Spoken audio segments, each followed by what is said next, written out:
따뜻한 남쪽 나라에서 온 김필주 목사입니다. 제가 따뜻한 남쪽 나라에 간 지가 32년이 되어졌습니다.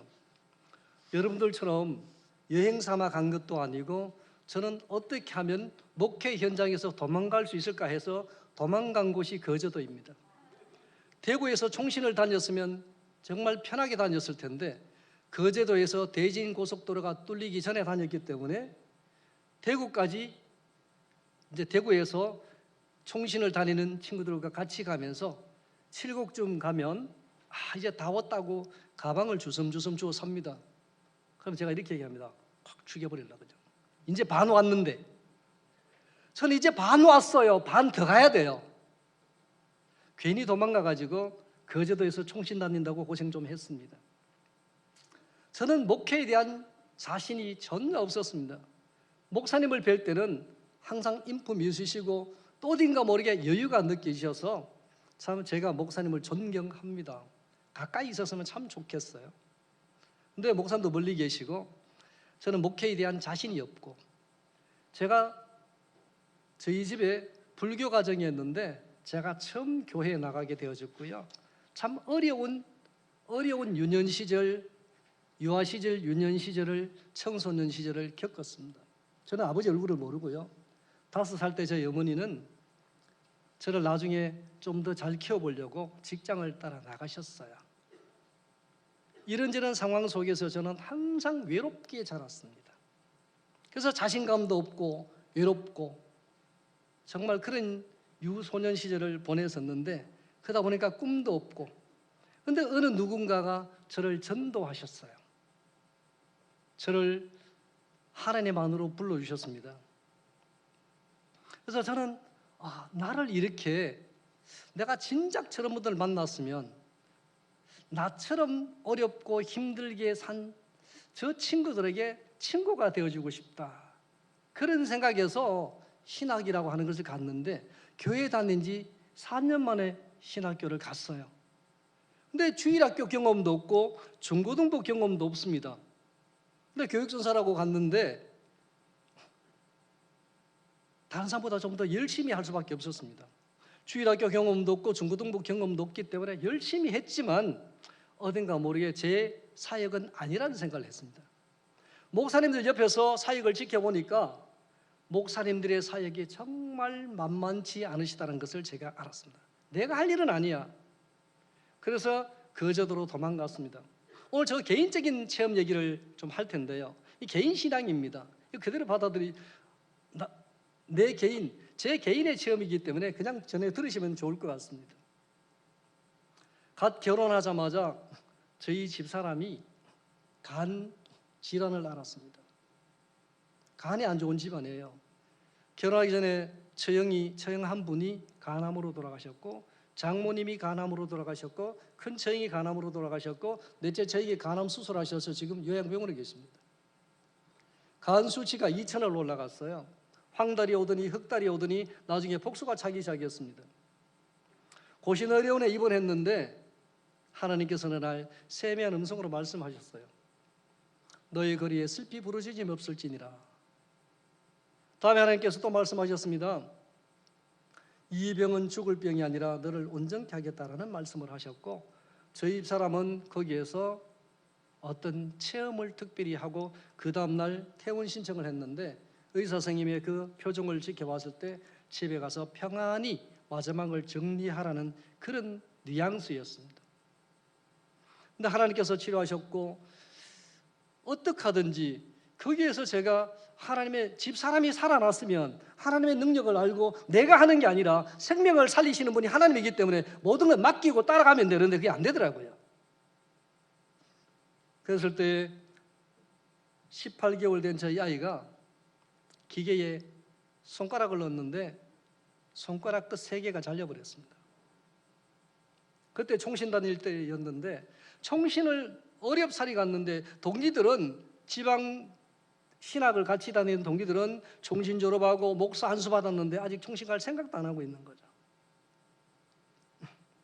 그래서 이래서는 안 되겠다. 내가 어떤 그런 어려움을 겪는 건 괜찮은데 가족들이 어려움을 겪으니까 마음이 좀 달라지는 겁니다. 또 어른이 아니라 18개월 된 아이가 그런 어려움을 당하니까 도저히 안 되겠다 싶어서 하나님 앞에 무릎 꿇기로 순종하기로 작정을 했습니다. 그런 중에 총신을 졸업하고 하나님께서 시골에 있는 어촌교회로 저를 보내셨습니다. 10여 명이 모이는 작은 어촌교회로 저를 보내셨는데, 보내시기 전에 제가 교회가 어떤 곳인가 한번 가봤습니다. 밤에 조용히 살짝이 그 교회를 한 가보는데요, 가다가 밤에 불을 켜는 데가 어디 있는지 잘 모르지 않습니까? 들어가는데 머리 발에 걸려가지고 앞으로 꽉 넘어졌습니다. 나중에 알고 봤더니 고무통 큰 거가 거기 있었어요. 그래서 더듬더듬 해가지고 스위치를 차서 불을 켜서 앞으로 강대상 쪽으로 걸어가는데 뒤에서 갑자기 이상한 소리, 공동묘지에서나 나는 남직한 소리가 깨끗한 소리가 나더라고요. 왜냐하면 송판에, 마룻바닥 송판에 못이 다 빠져가지고 밟으니까 이 송판이 소리 내는 소리 아시겠죠? 막 등골이 하더라고요. 거기에 곰팡이 냄새는 뭐 더 말할 나위가 없고요. 참 그런 교회였습니다. 이 교회에서 사역을 어떻게 감당하지? 지금까지 계속해서 도망갈 생각을 하고 했던 그 사람이 또 이런 걸 만났습니다. 부임해서 주일학교 예배를 드리는데 예배 시간에 쥐가 나와가지고 막 다니니까 예배가 아니에요. 그냥 난리가 나버린 겁니다. 여름 성경학교 학예 봉사팀이 와서 봉사를 하는데 지네 물려가지고 119 실려가고요.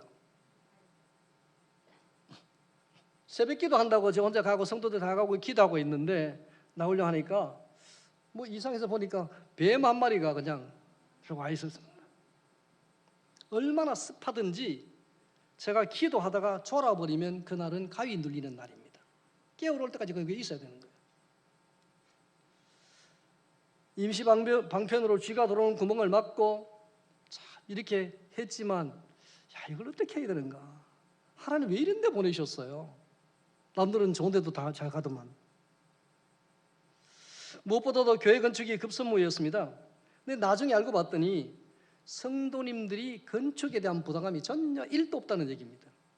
그래서 한 2분 정도는 있으셨는데, 교회 재정은 도시 형제 교회들에게서 미자립 교회 후원금으로 연명하는 교회였습니다.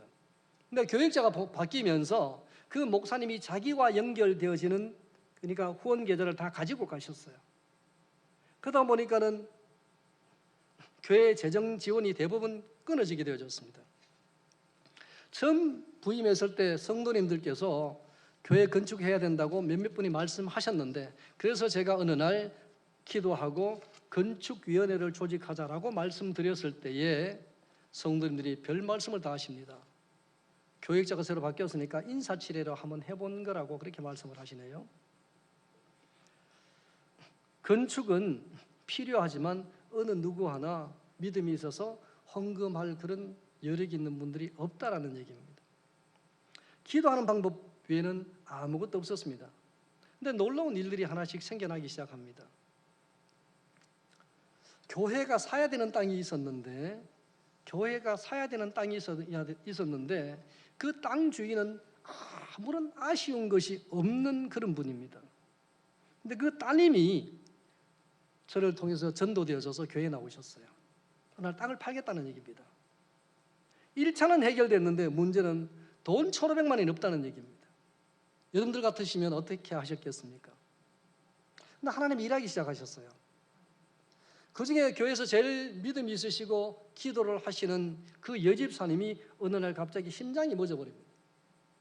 밥상머리에서 심장이 멎어져 버리니까 얼굴이 새파랗게 있다가 조금 있다가 깨어나는 거예요. 병원을 가도 별로 병명이 없습니다. 부산 반도매원에 가서 검사를 하고 또 고시대병원 가서 검사를 하고 별 이상이 없어요. 몇 달은 그냥 병원에 계셨습니다. 그런데 이 여집사님의 소원이 있으셨어요. 내가 죽기 전에 하나님 앞에 성전터를 드리고 가고 싶다라고 했습니다. 그게 그분의 기도 제목이었고 소원이었는데, 그런데 왜 그러면 지금까지 말을 못했냐? 만약에 말을 했다가는 이게 날아올 판입니다. 그 남편 할아버지에게서 젊은 할아버지 날아올 판입니다. 바닷가에 가보셨습니까? 재직해 보셨습니까?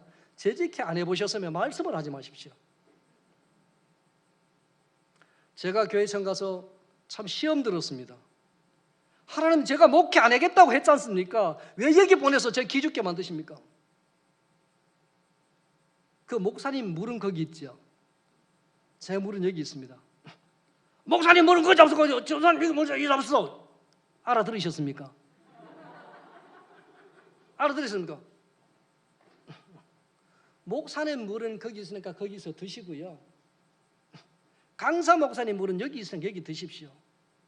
이게 아주 정중한 표현입니다. 바닷가에는 진짜 힘듭니다. 목소리가 아주 큽니다. 태풍 하나 불면 생사가 오락가락하는 그런 겁니다. 그러니까 목소리가 클 수밖에 없고 거칠 수밖에 없습니다.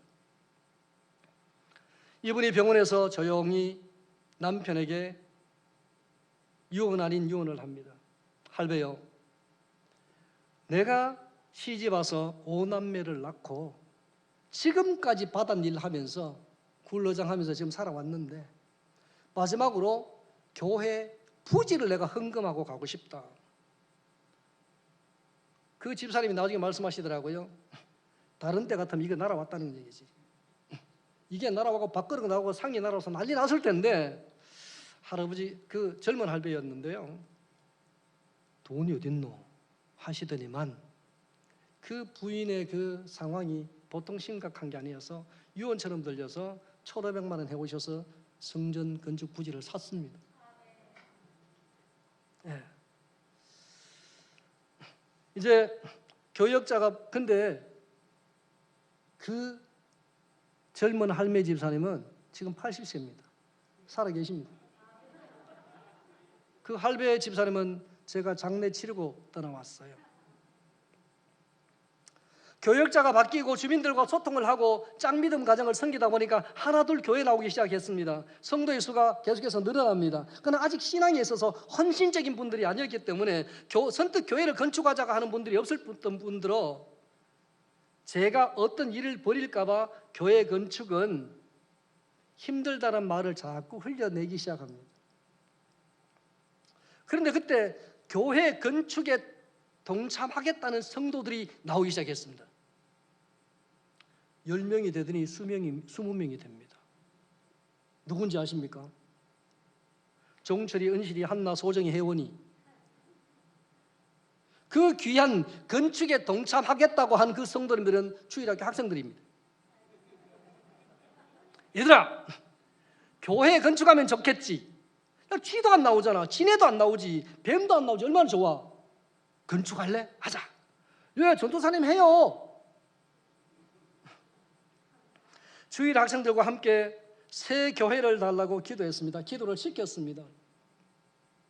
나중에 보여드리겠지만 그 땅을 사고 그 다음날 제가 거기다가 예배당을 지어버렸어요. 저는 그런 능력이 있습니다. 그 다음날 제가 교회 완공시켜버렸습니다. 나중에 보여드릴게요. 성전 건축의 현실이 어떤지도 잘 모르고 그냥 예배 시간에 쥐가 나오고 뱀이나 벌레가 안 나오는 그런 교회가 있었으면 좋겠다는 그런 생각에 같이 기도를 합니다. 그런 중에 부산에 있는 어느 모교회 여집사님께서 일면식도 없는 분이 작정 헌금 500만 원을 봉투를 주셨어요. 하나님의 사인인 줄 알고 붙들고 기도하기 시작했습니다. 저는 열심히 교회와 마을 일들을 잘 섬겼습니다. 그 점에 서울 청년교회에서 여름 성경학교 봉사 마을 잔치를 해주겠다고 연락이 왔습니다. 그의 여름 성경 한번 했는데 또 동네 어른 장로님이 부탁하셔서 어른 말 잘 되면 자다고도 떡이 생긴다. 어떤 걸 바라서가 아니라 그 말씀하실 때 저를 사랑하셔서 해주기 때문에 그냥 들었습니다. 성경학교 2번 한다고 뭐 누가 잡아가나요? 그래서 제가 마지막 평가하고 할 때 참 원래 이렇게 참 좋았습니다. 이렇게 어려웠습니다. 참 내년에는 이렇게 했으면 좋겠습니다. 평가회 할 때 제가 정중히 간절한 소원을 부탁드렸습니다. 여름에는 내려오셔가지고 여름 성경학교를 좀 해주시고 겨울에는 우리 이 아이들이 아직까지 그 제도를 벗어나 본 적이 없다. 서울로 초청을 좀 해주시라. 당신들은 능력이 될 수도 있지 않냐. 그 하나님이 일하고 생각하면 기도하고 좀 해주시오라고 부탁을 드렸습니다. 그래서 겨울방학 때 서울 충영교회 가게 됐는데 교회에 가지 못하게 예배 드리고 있는 중에 아이를 잡아가는 엄마가 어느 날 찾아와서 우리 아이 서울 좀 데리고 가면 안 되겠냐고. 안 돼요. 안 된다고 했습니다. 조건이 있습니다. 교회에 보내주시려면 데려갈게요. 아, 교회에 보내준다고. 그 아이가 교회에 나왔어요. 남매가. 서울에 와서 여름에 이제 친분이 있잖아요. 선생님들하고 막 이렇게 가까이 지내던 그 선생님들 만나고, 선생님들이 해봐야 고등부 학생들이었습니다. 치킨이 들어왔는데 아직 치킨 뜯고 있는데 햄버거가 들어와요. 햄버거가 들어와 있는데 저 뒤에 피자가 들어와요. 천도사님 이거 다 먹어야 돼요. 속으로 현찰로 좀 주지.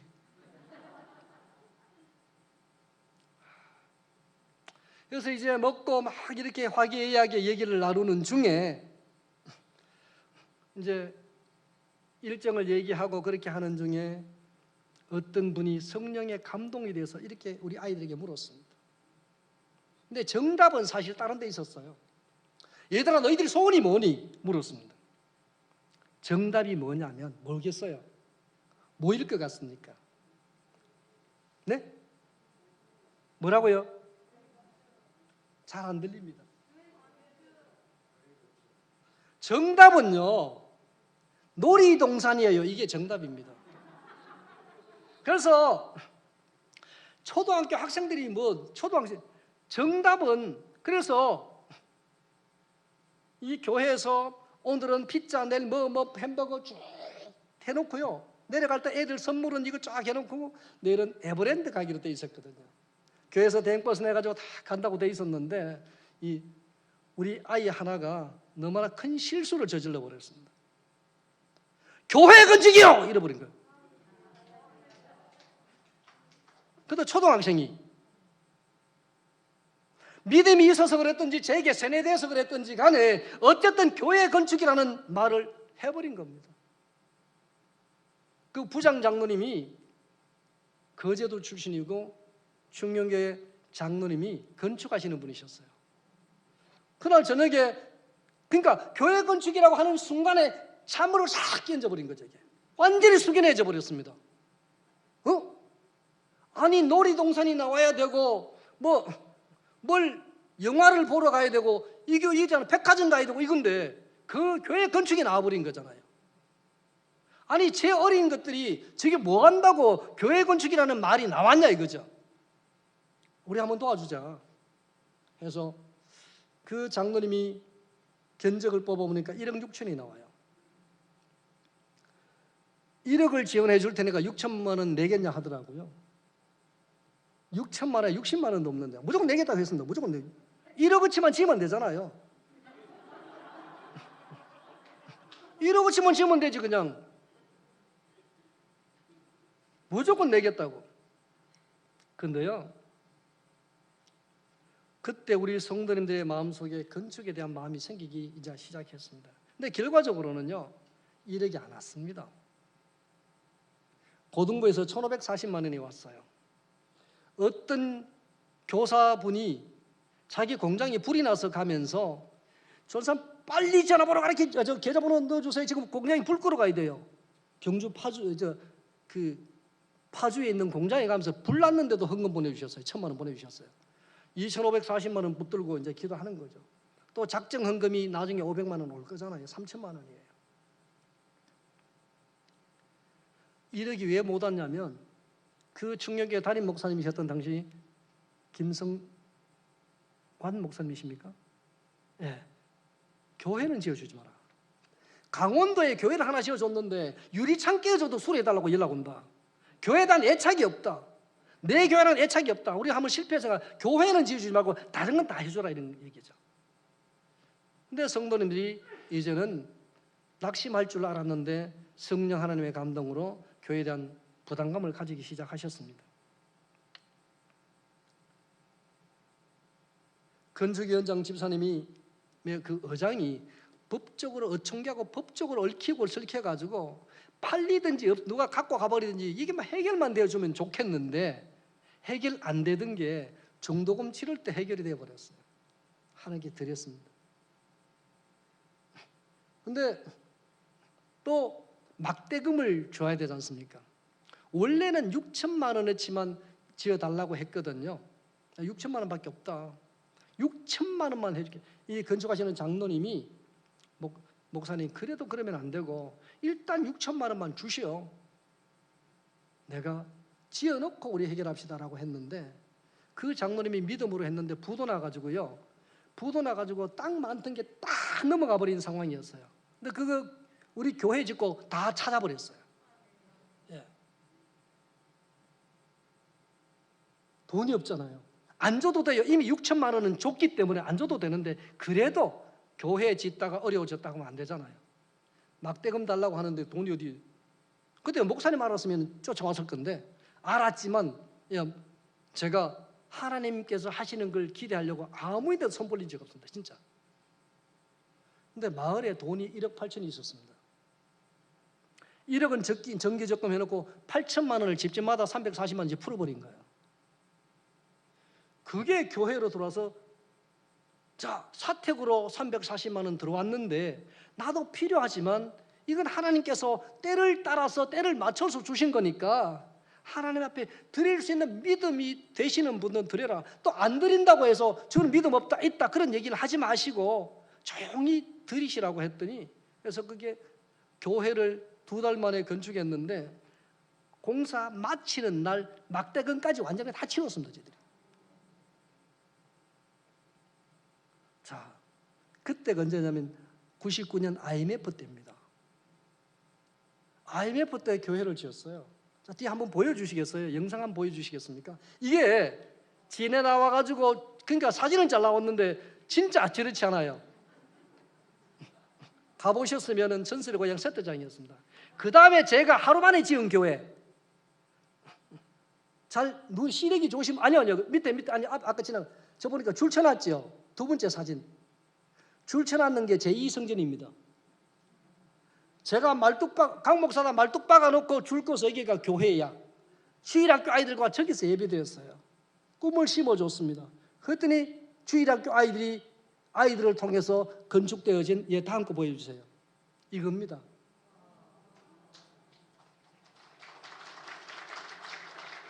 오병이어의 기적이 어디부터 시작되어졌습니까? 아이의 도시락에서부터 시작되어졌지 않습니까? 물론 하나님께서 연세 드신 분들을 통해서 일하시지만 우리가 미처 생각지 못한 그 아이들을 통해서 일하시더라 하는 거죠. 저 교회가 주일학교 학생들의 그 고백을 통해서 저렇게 아름답게 지어졌습니다. 겨울 버전 다음 거 한번 보여주시죠. 왼쪽에 2층에 하얗게 보이는 교회가 저게 사택입니다. 매비 태풍 지나고 사택을 저렇게 하나님의 은혜 가운데 지었습니다. 예, 교회 짓고 나니까 놀라운 일들이 참 많이 일어났습니다. 암 수술하러 들어가신 분이 수술하니까 암이 어디 가버리고 없어가지고 맹장 수술하고 나왔습니다. 한번 실험 한번 해보실랍니까? 레미콘 차가 다리 위로 어떻게 지나가면 어떻게 되는지 한번 해보실래요? 청년이 그 페로다를 운전하는 청년이 하나 있었는데 피곤해서 다리를 쭉 뻗고 쉬었는데 레미콘이 후진하다 다리 위로 지나가 버렸습니다. 비명을 지니까 찡긴 줄 앞으로 한 번 더 당겨버렸어요. 살점이 다 떨어져 나가 버렸습니다. 다리를 잘라내야 된다고, 무릎 밑으로 다 잘라내야 된다고. 그 할매 집사님이, 엄마 집사님이 울면서 어쩔까요 했는데 지금 축구하러 다닙니다. 이런 역사를 많이 있었고요. 가장 큰 역사가 뭔지 아십니까? 성도들 가정에 자녀들이 거의 다 안 믿었어요. 안 믿었습니다. 믿는 자녀들이 없었어요. 이 자녀들이 교회에 나오기 시작하는 거예요. 시집장가 가더니 한 사람이 나가도 두 사람이 들어오는 거예요. 조금 있으니까 세 사람이 오는 거예요. 어떤 집에 다섯 사람이 오는 거예요. 저는 설교할 때 강대상에 올라가도 얘기 안 합니다. 뭐 아무 말도 안 해요. 여기는 높으니까 못 올라오겠는데 강대상에 올라오잖아요. 너무 이쁘잖아요. 저는 한 가지 능력이 있습니다. 올라오면 이렇게 발로 딱 당겨가지고 갖고 놀 수 있습니다. 놀면서 설교 다 할 수 있습니다. 예배 마치고 내려오는데 너무 이뻐가지고 이거 비디오 찍으세요. 이 녀석이 혼자 큰 줄 알 텐데 이 시집 장가 갈 때 이 비디오 영상 틀어줘야 된다고 하면서 제가 너무 이뻐서 올라타 버렸는데 바지가 앞에서 뒤에까지 다 찢어져 버렸어요. 제가 애들을 참 좋아합니다. 왠지 아십니까? 키가 비슷하거든요.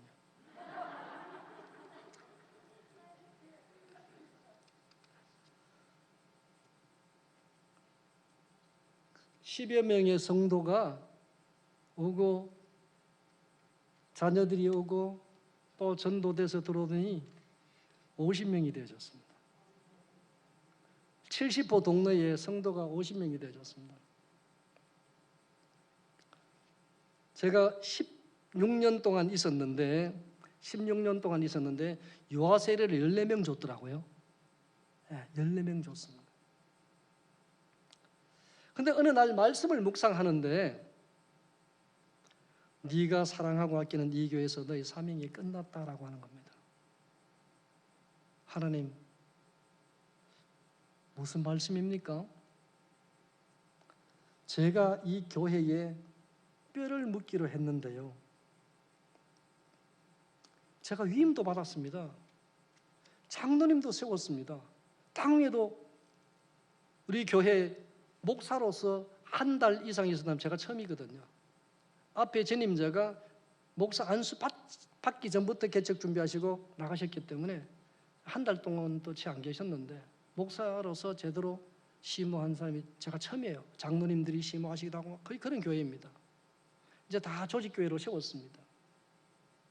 제가 34세 부임해서 50이 되면서 나왔으니까 제가 한창 정말 열심히 일할 수 있을 때 갔잖아요. 정말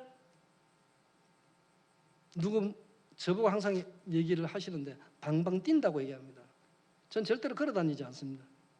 그래서 지금 뛰어다니고 싶은데 걸어 다닌다고 제가 열심히 참고 있습니다. 지금. 다다다 뛰면 금방 옵니다. 제가 이게. 하나님, 제가 이곳에 뼈를 묻기로 했는데요. 너 아니라도 뼈 묻을 사람 많다. 하나님께서 저에게 또다시 감동을 주셨습니다. 떠나라, 다 준비되어져 있다라고 말씀하시는 겁니다. 이 개인적인 체험이니까 그냥 들으시면 됩니다. 하나님, 저 아브라함도 아닌데요. 저 아브라함이 아니라고요. 그냥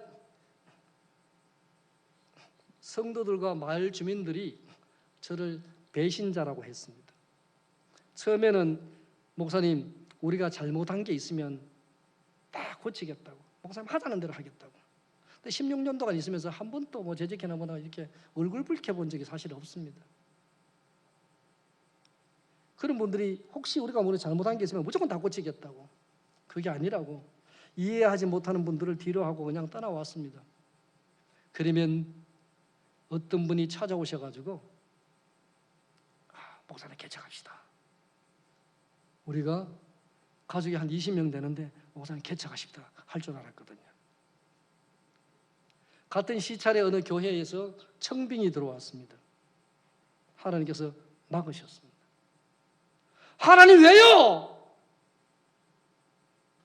하나님 왜요? 이 말씀밖에 안 나오는 겁니다.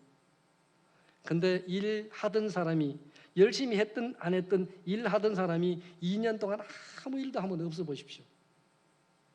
여기 아마 정년 퇴직하신 분이 계실 텐데 정년 매일 아침에 출근하시고 저녁에 퇴근하시다가 좀 쉬고 싶다고 하시던 그분이 일주일만 집에서 한번 쉬어보십시오. 몸살이 나실 겁니다. 성도들이 눈에 어른거리고 버리고 떠난다고 우리 장례 다 치러 주기로 했잖아요 라고 하면서 우시던 그 성도들의 모습이 눈에 선하여서 참 힘들었습니다. 이런 말씀은 참 죄송하지만 정말 미치겠습니다. 저는 처음에는 그걸 몰랐습니다. 하나님 나가라고 하셨으니까 금방 무슨 일이 있을 줄 알았는데 하나님 2년 동안 아무것도 안 주셨어요. 늦게 깨달았습니다. 하나님 앞에 무릎 꿇으라고 하시는 거였어요. 기도 없이 되는 게 있던가요? 남들은 보면 이렇게 얘기할 겁니다. 곤잠교회 부흥하고 이렇게 아름다운 교회 지었다라고 얘기를 하지만 거기는 그분들이 보지 못하는 우리 성도들의 무릎이 있지 않습니까? 무릎 없이 교회가 지어지는가요? 무릎 없이 교회가 성장하는가요? 무릎 없이 되어지는 일이 있습니까?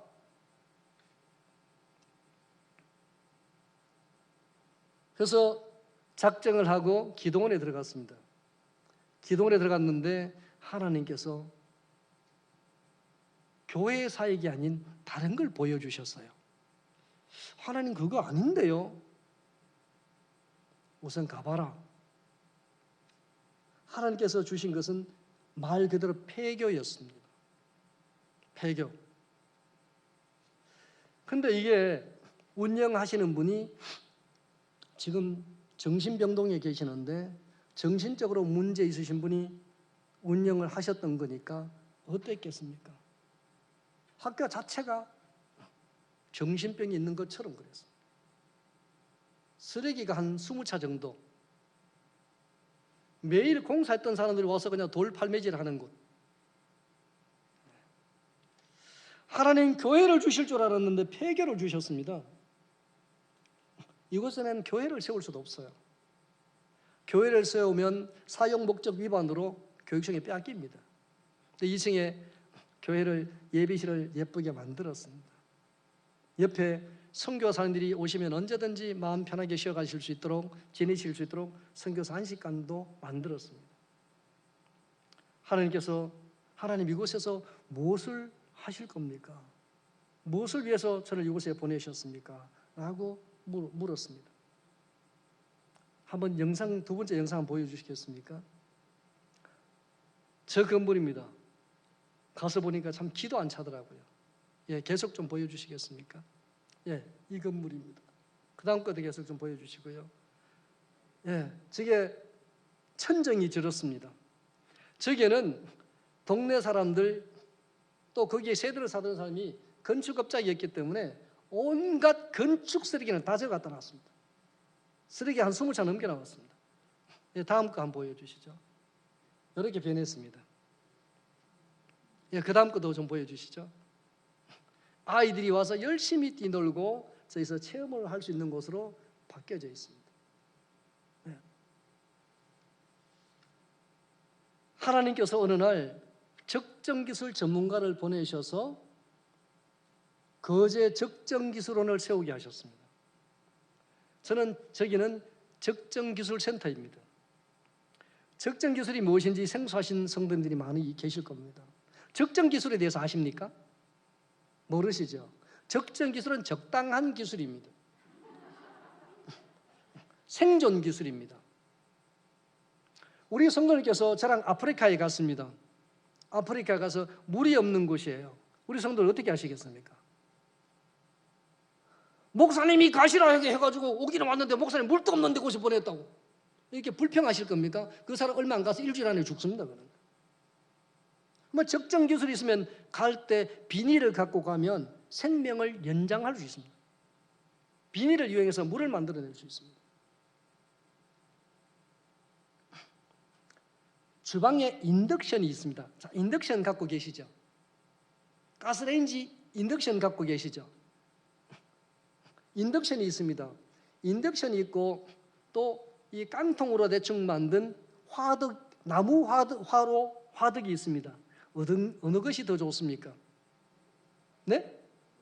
인덕션이 더 좋습니까?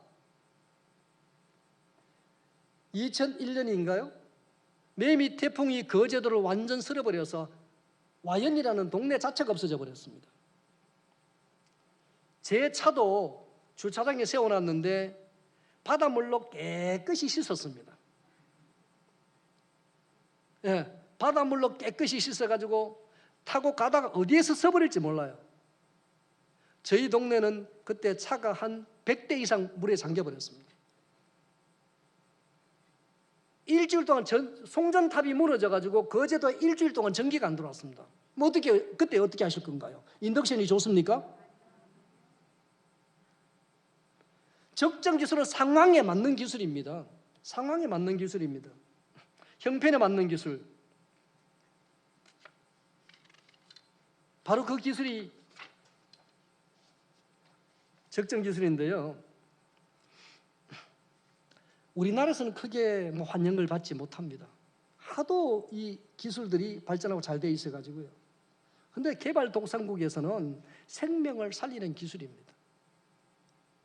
자, 적정 기술이 어떤 기술인지 한번 그다음 보여주시겠습니까? 자, 저기는 저 아이들이, 어린 아이들이 물을 기르러 가는데 평균 최소한 4km 이상 걸어갑니다. 왕복 8km입니다. 어떨 10km, 20km 간다고 하기도 합니다. 저 가는데 정말 위험이 많이 도사리고 있습니다. 쟤들이 키가 얼마나 컸을까요? 저랑 비슷합니다. 그때 머리 위에 저기 얹어서 컸잖아요, 쟤들이. 자, 그 다음 보여주십시오. 이게 이렇게 바뀌었습니다. 그 아까 저거는 그 아이들이 한 통씩 짊어오던 거 그 다 모아서 저 하나면 큐드럼이라고 하는 겁니다. 끌고 오면 수평이동은 많이 할 수 있습니다. 이게 적정 기술이에요. 그 다음 거 한번 보여주시겠습니까? 저 PT병입니다. 음료수 병이에요. 저 속에 물을 넣고 그 락스나 퐁퐁을 락스를 몇 방울, 한 2방울 떨어뜨립니다. 그러면 그 청태가 안 끼죠. 지붕 위에 저렇게 하면은 집 안에 낮에 햇볕을 봐서 환한 벽 같은 전등이 만들어집니다. 그 다음 거 한번 보여주시겠습니까? 저렇게 밝죠? 그 다음 거 좀 보여주시죠.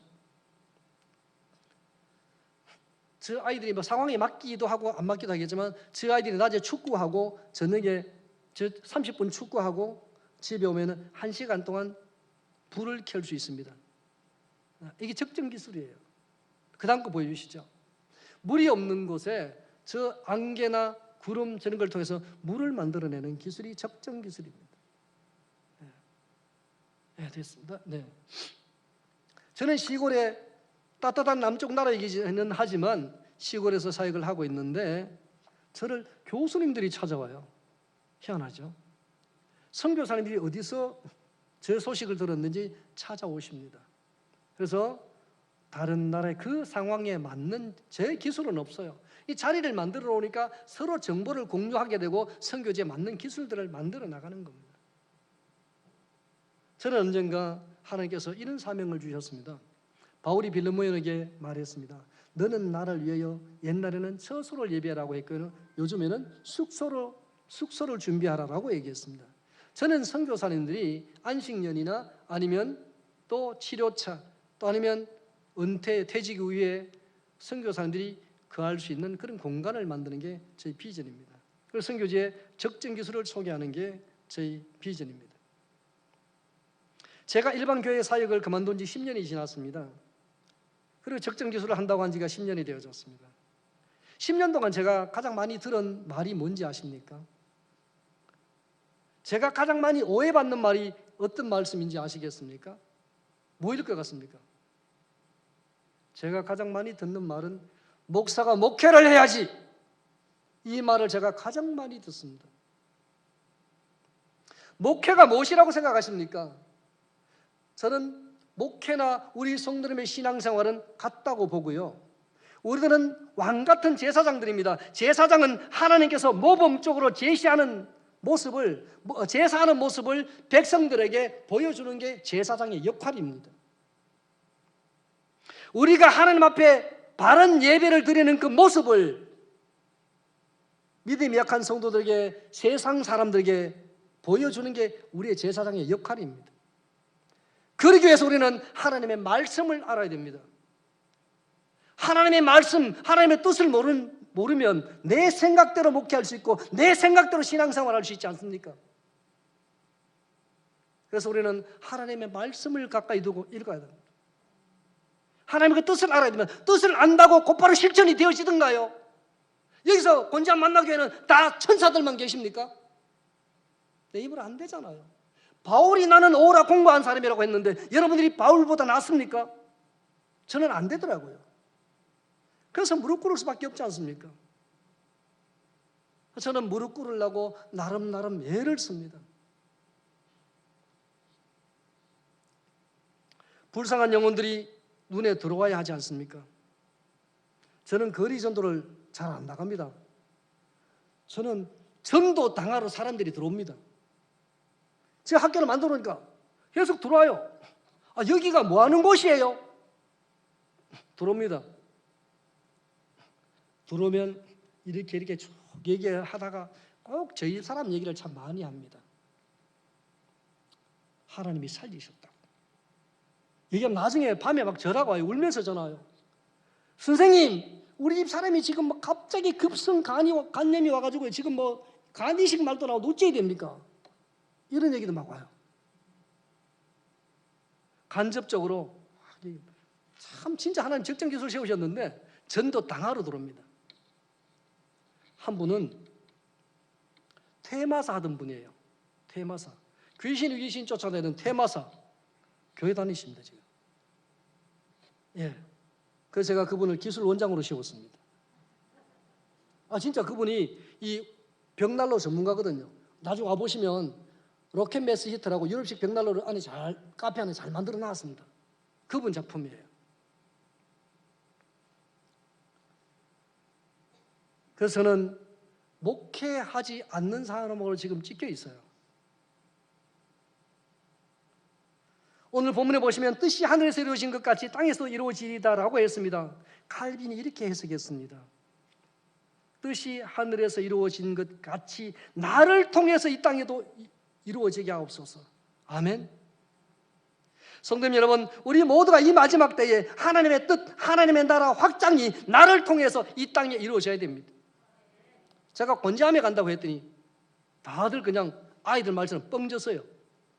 저희 집 사람 학교 선생님이 목사님 사모님인 줄 아는데 권지암에 왜 가실까? 절에 왜 가는지 지금 의문이 생겼어요. 권지암이 절인 줄 알아요. 여기서 생각 한 번도 못 해보셨죠? 권지암읍이라고 얘기해야 되네. 권지암에 간다고 했더니 우리 실장님도 대표님이 목사님인 줄 내가 아는데 왜 절에 가셔요? 자, 하나님께서 왜 여러분들을 권지암 지역에 살게 하셨을까요? 왜 저를 거제도 지역에 살게 하셨을까요? 하나님의 그 뜻이 나를 통해서 권지암에 이루어지고 하나님의 그 뜻이 나를 통해서 거제도에 이루어지고 그렇지 않습니까? 그래서 형제가 연합하여 동감이 선하고 아름다운데 너는 거기서 해라 나는 여기서 할게. 그 하나님의 나라가 일어서 버리잖아요. 그러니까 목사님을 통해서 성도를 통해서 이걸 막 세워지잖아요. 목사님을 자주 뵙고 싶은데 자주 못 뵙지만 올 때마다 저는 감동을 받고요. 그렇게 합니다. 우리 성도님들 2년 동안 참 힘드셨지요. 저도 정말 힘들었습니다. 교육청에서 임대료를 낮춰주기는 하지만 일시적인 도움밖에 안 돼요.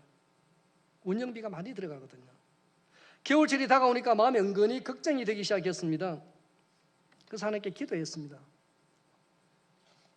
새벽에 기도하는데 하나님께서 유자가 생각나게 하시더라고요. 지금까지 유자를 만들어가지고 선물하기 기회를 참 좋았거든요. 선물은 많이 해봤지만 이 유자를 판매해 본 적은 없어요. 유자가 생각이 나서 하나님의 인도하심인 줄 알고 만들었어요. 만들다가 그 유자 따라갔다가 돼지하고 한판 할 뻔했습니다. 유자를 어디서 썼냐면 돼지 목욕통 옆에서 했거든요. 얘가 새벽에 왔다 갔더라고요. 아직 흙탕 물이더라고. 아직까지 가라앉지 않았더라고. 조금 전에만 왔으면 돼지 지금 목욕하는 거 봤을 건데 서로 민망했겠죠. 거기서 땄습니다. 유자가 요즘 막 비싸졌어요. 막 다 따가 가는데 여기는 저밖에 못 따요. 왠지 아십니까? 차가 못 들어가거든. 그러니까 공장에서 타산이 안 나오니까 아예 안 해요. 작년에는 밭주인이 따려고 하니까 못 따겠어요. 원래는 가서 하나님 따게 하시면 하나님의 응답인 줄 알고 따겠고, 따지 말라고 하면 이건 하나님의 뜻이 아닌 줄 알고 접겠습니다라고 했는데 오히려 따라고 해주셨어요. 물론 제가 대가 지불을 했지만, 작년 대가 지불하겠다고 해도 필요 없다고 했거든요. 진짜 청정지역의 유기농 유자입니다. 20년 동안 물 준 적이 없어요. 비료 준 적이 없습니다. 약을 쳐본 적이 없어요. 구입 자격이 있습니다. 아무나 사실 수 있는 게 아니에요. 냉장고가 있어야 됩니다. 제가 방부제를 넣지 않았기 때문에 뚜껑을 열면 거기 설탕이 좀 많이 고여 있습니다. 그거는 무게를 늘리려고 그런 게 아니에요. 확 저어서 드십시오. 냉장 보관하셔야 됩니다. 그 산화되지 말라고, 공기하고 마찰되지 말라고 설탕을 제가 좀 만들어 놨습니다. 냉장 보관하시고 겨울이 다가기 전에 꼭 다 드시기 바랍니다. 시중에 파는 것과는 다르게 제가 아주 부드럽게 갈아버렸습니다. 주로 차로 드시겠지만 잼 대용으로 식빵 구워서 드시면 좋습니다. 야채 드레싱으로 쓰셔도 돼요. 작년에 대구에서 크게 카페 사역하시는 목사님께서 지인 목사님 따라서 오셨다가 드셔보시고는 원래 주문을 많이 원래 하셨습니다. 그분을 생각하고 만들었고, 또 대구에 동기 목사님이 말씀하신 적이 있는데 그 교회를 타겟으로 해서 제가 만들었었어요. 근데 전혀 전하고 싶은 생각이 안 나는 거예요. 근데 뭐 믿으셔도 되고 안 믿으셔도 되지만 목사님이 생각이 나는 거예요. 진짜요. 근데 전화를 못 하겠더라고. 약속한 적도 없잖아요. 대구 하면 작년에 했지? 되는데, 근데 설적에 어떤 자존심이 있었습니다. 거기 가면 제가 장사꾼이 되잖아요. 진짜. 아니라고 하고 있는데 어떤 양반이 영상으로 내 코앞에 나타나 버리는 거예요. 다니엘 기도회 때 사회하시더라고. 야, 진짜네. 그럼 오늘 또 진짜 응답의 확신을 얻었어요. 목사님이 처음에는 우리 성도님들이 그거 아직 한 번도 해본 적이 없는데 되겠냐 그렇게 하셨어요. 근데 그 이튿날 아침에 기도하신 후에 전화하셨는데 하나님께서 섬길 수 있는 기회를 주셨다고, 응답을 받으셨다고 하더라고. 그래서 오늘 제가 이게 내 기분이 아니구나 그런 생각을 했습니다. 하나님의 계획 속에 있었구나. 솔직히 제가 장사꾼이 되기는 싫었거든요. 아무리 없어도. 그 자존심, 하나님께서 말씀하셨어요. 곤지암 만나교회를 통해서 내가 너를 위로하겠다. 목사님을 위로라고 말씀하실 때 내가 진짜 눈물이 나더라고. 예, 내가 너도 장사꾼 되는 거 싫지? 내가 너를 사역자로 세워주겠다. 사실은 뒤에서 설명만, 뒤에서 목사 한 3분만 시간 주셔요. 어떻게 만들었다고 설명만 하려고 그러는데 설명이 아니라 저 사역의 자리에 세워주신 거예요. 우연이 아니라 하나님의 계획 속에 있었구나 확신하게 되어졌습니다. 저는 사역지로 돌아갑니다. 따뜻한 남쪽 나라로 돌아갑니다. 따라가고 싶으신 분은 따라가셔도 됩니다. 이곳에 제가 다녀갔다고 해서 갑자기 저희 사역의 환경이 바뀌지 않습니다. 달라지지 않아요. 그러나 저를 사역자로 인정해 주시고 세워주신 것 자체가 저에게는 더할 나위 없는 위로가 되고 힘이 됩니다. 10년 만에 제가 한번 서보는 거예요. 지금 많이 위로가 되고 힘이 됩니다. 열심히 기도하면서 열심히 사역을 감당해 보겠습니다. 내려가면 나눔이 무료 카페를 만들어 볼 것이고요. 무료 작업장을, 아파트 계신 분들 작업 못 하시나요? 아파트 계신 분들 위해서 제가 무료 작업장을 만들어 갈 것입니다. 나중에 초등학생들이 자녀들, 손주들 데리고 내려오시면 하루 동안은 책임 있게 제가 재밌게 놀아줄 자신이 있습니다. 에너지 놀이터를 하거든요. 거제 적정 기술은 인터넷에 한번 쳐보십시오. 혹시 따뜻한 남쪽 나라로 여행 계획을 세우시거든 꼭 찾아주십시오. 저는 사역자에서 힘들 때 여러분 오늘은 목사님이 세워주시고 이것이 하나님의 인도하심이었다, 하나님의 위로였다고 목사님 말씀하셔서 저는 많은 위로를 받고 돌아갑니다. 그렇지만 여기 오기 전에 저는 사역지에서 참 많이 외로웠습니다. 10년 동안 노회를 나가본 적이 없고요. 가봐도 무임 목사니까 저 뒤에서 별명무에서 하면 출석만 불러주고 아무도 할 수가 없습니다. 그리고 무임 목사다 보니까 어디 낄 자리도 없어요. 저 나름대로는 최선을 다하고 있는데 다들 무임 목사이고 사업하는 이방인으로 생각해 버립니다. 많이 외롭고 힘들어서 저는 이렇게 하나님을 찬양하기도 하고 위로를 많이 얻습니다.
하모니카 소리가 방송에서나 어디서나 들리거든 저를 한 번만 기억해 주십시오. 그래서 저는 혼자 이렇게 부르다 보니까 박자는 안 맞지만 저 나름대로 하나님 앞에 몸부림치면서 살아가는 방법 중에 하나입니다. 내 영혼 지치고 힘들어할 때 하나님이 안아주시라고 찬양하며 그렇게 견디고 있는데 많은 위로가 되고 우리 성도님들에게서 목사님 또 장로님들에게서 많은 힘과 위로를 얻고 돌아갑니다. 하나님 위로와 평강이 우리 성도들에게 임하시기를 축복하고 저를 위해서 기도해 주시길 바랍니다. 고마우신 아버지 하나님 은혜를 찬양하며